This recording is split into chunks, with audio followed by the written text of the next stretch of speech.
romance readers. I am Liz Donatelli.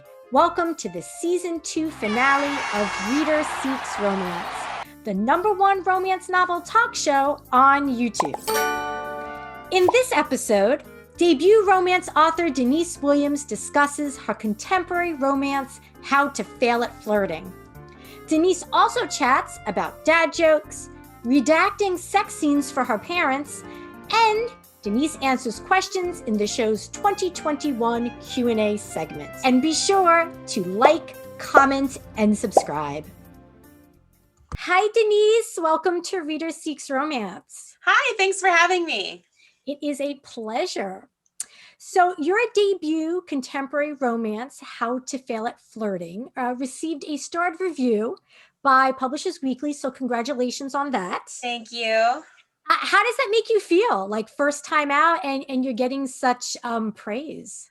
Oh my gosh, it's surreal. I've written since I was a little kid, but I never thought I would actually have a book on the shelf in my day job, my other life, I guess. I work in academia, and so I write but things about statistics and identity development and college students and how they matriculate. And there's no kissing in that. And so this is way more fun to write, but it just feels surreal kind of every review and every time I see it on a shelf or see it in Target or see it anywhere. It's just, all of it is surreal. Cool. So you've actually been in Target or in stores, bookstores, and you've seen your book. I mean, do you tell anyone like, hey, that's me?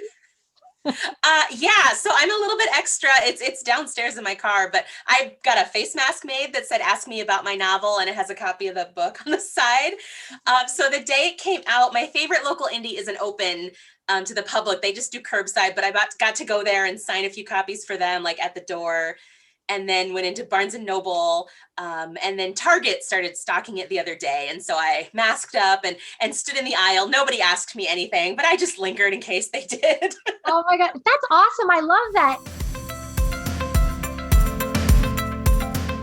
So How to Fail at Flirting centers Dr. Naya Turner, who is a math education professor. She is about 3 years out of an abusive relationship, and that relationship understandably affected her in a lot of ways. And one way that she's coped with that is really turning inward, focusing on work, staying with her routines, and really trying to kind of stay out of any kind of spotlight. And 3 years later, her job is in some jeopardy, and she realizes that she's not all that happy with the life she's leading. And so with the help of some fairly meddlesome friends, makes a to-do list, because when you're very type A and you want to get a life, you make a to-do list for it. And that includes things like flirting with a stranger, having a guy buy her a drink, in addition to things like take a risk and be brave and be bold and try some new things in her life. So she goes out on the town, meets a handsome stranger. She fails at flirting with the bartender. She fails at flirting with him. And she really fails at having a one-night stand, but ultimately finds love. So along the way and throughout the book, she's flirting with the guy, but she's also flirting with herself and her future and possibilities in her life, and ultimately flirting with falling in love. So now Jake is the king of dad jokes. Yes. And also he and Naya exchange a number of numerous cheese puns. And I noticed that in your book's dedication, which I have marked off here, you write, for my husband, if I were rearranging the alphabet, I'd put you and I next to each other. So my question is, are dad jokes your love language? They're really not. That has always been my favorite pickup line since I first heard it in, I don't know, high school or something. And so my husband's just mildly mortified that I put that in the book, but that's just always been my favorite cheesy pickup line. I love nerds. The hero and the heroine are nerds in this. I think there's a little nerdiness in all of my heroes, at least that I've written to date.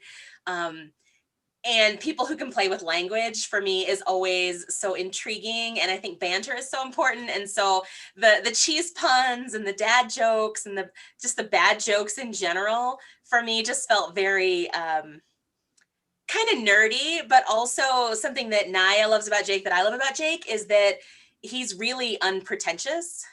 And that for me was a great way to show that he is cheesy, and he kind of lives in that cheesiness and is fine with it, because she is really looking for somebody who isn't bringing that sort of facade or that, trying to be cool and invested in looking and being a certain way, that arrogance, because she's had that before. When I wrote the character and then sent it out to my early readers and beta readers and then critique partners, how some of them reacted. And some in romance are very familiar with the concept of the cinnamon roll hero. Some who don't read a lot of romance, I remember somebody said, he's just a little wimpy. And I ignored that feedback and my feminist mind went in a lot of different places with that. But, I think that's just preference of what we want to see in the heroes. And for me, I like the arc to be about something other than kind of overcoming the jerkiness or the alpha wholeness or whatever that is. When we first meet Naya, she is living with the long-term effects of having been in an emotionally and physically abusive relationship with a narcissist. How challenging was it for you to interweave the humor with the more serious subject matter? Sure.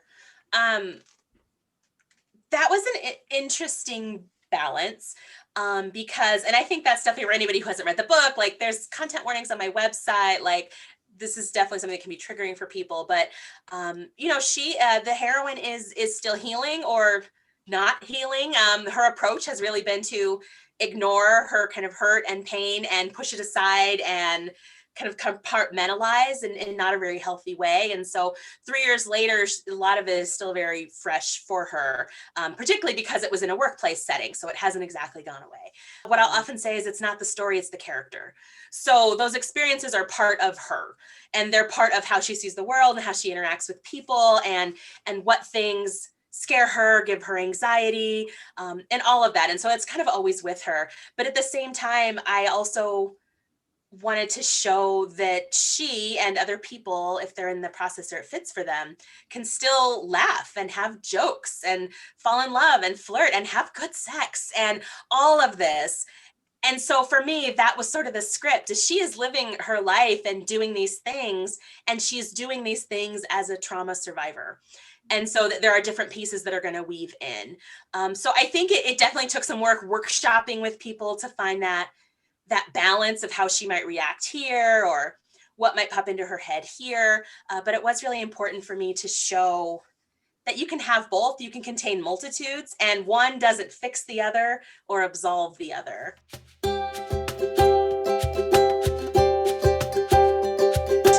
When I first started How to Fail at Flirting, I didn't know anything about plotting, about like different beats of books. I read romance a lot. I loved romance.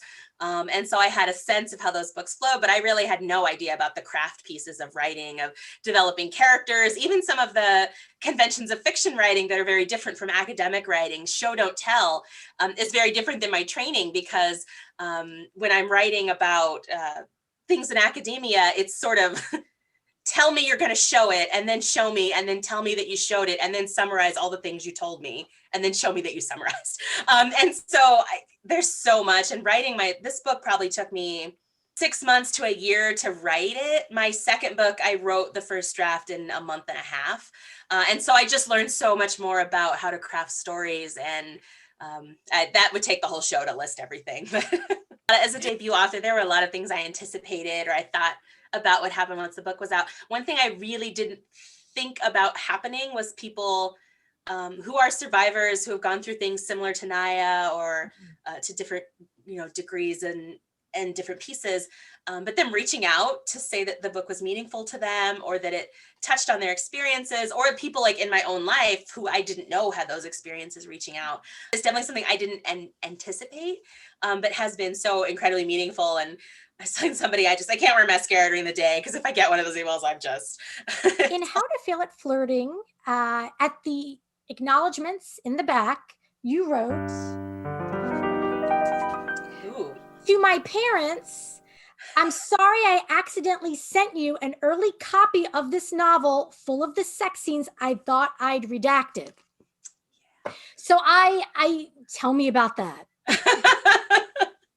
So I actually told my dad the other day when they came out for the holidays that I was telling this story. He did not know that. But early on, they're like, we want to read a copy of the book. And I was like, Are you sure? It's got some, adult content in it. And they're like, yeah, we want to read it. And I was like, okay, well, how about I redact the sex scenes and I'll send it to you? And my mom said, sure. And my dad was like, I'm an adult. Don't censor my reading. I can handle it. And so then I'm in this, conversation with the three of them where they start arguing with each other about my dad wanting to read the book. My mom saying, well, it's got sex scenes in it written by your daughter. And he's like, that's fine. I mean, I might have questions. And I was like, nope, nope, nope. So I went through the entire draft at the time. And there were actually several more love scenes in the book at that point. I've cut several, which is maybe hard to believe for folks who've read the book because it's not chaste. So I went through the whole book, and every time there was a love scene, I just put in brackets, they are intimate.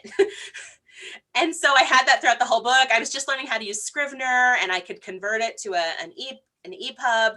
That's how they wanted it. So I did that. I was very proud of myself. I sent it off. So like a week later, my dad calls me. He's like, what did you send your mother? I was like, well, I sent you guys the redacted book. He's like, so I looked back at what I sent them, and I accidentally compiled it twice. So they got the full scene, and then right after it, they are intimate. And so my mom was like, oh, it was fine. It was a little steamy. And I looked back at what she'd read, and I was like, whew, that was one of the tamer scenes. But now they have both read it. My dad listened to the audiobook the day it came out. And my mom said he only cringed twice. So it all worked out fine. Oh my God, I love it. Jules by Danielle Steele, or Jewel. I never remember if there's an S on the end. I was 11 or 12, and my best friend and neighbor at the time and I were camping, and we went inside to get cookies or something, and her mom was watching the miniseries, and our little 12-year-old eyes were like, oh, what's up here? And so we kind of peeped on the miniseries a little bit until she kicked us out, and then we found the book at the library, and I must have read that book 20 times.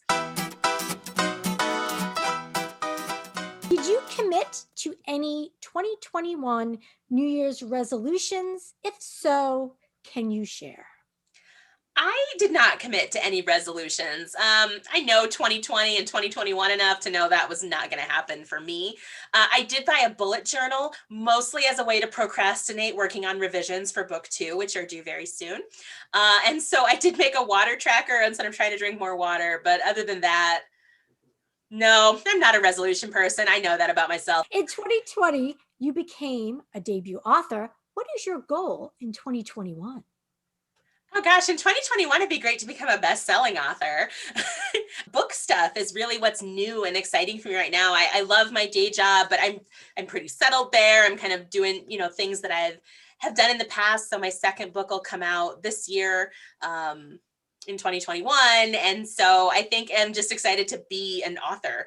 And so like debuting felt very, you're new and this is new and you're doing this thing and it's the first time. And now it sort of feels like, okay, I'm an author. I mean, I was before, I'd written the books already, but now it feels like, oh, well, let me point you to my backlist. There's only one book on it, but let me point you to my list that I can say that. And so I'm excited to take on more of that identity and to have that just be kind of part of my everyday life instead of something that's in the future. What new activity or hobby would you like to try in 2021?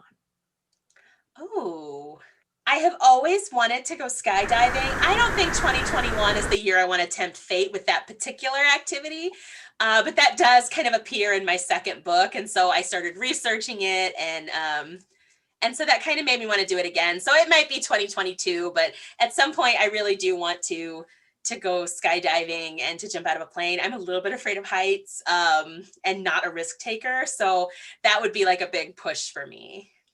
I'm pretty sure if I skydived, I would probably pass out and vomit at the same time. Well, Denise, it has been super entertaining to talk to you. And I wish you a safe and sane 2021. Thanks so much for having me. And I've been saying all the best in 2021, or at least all the better.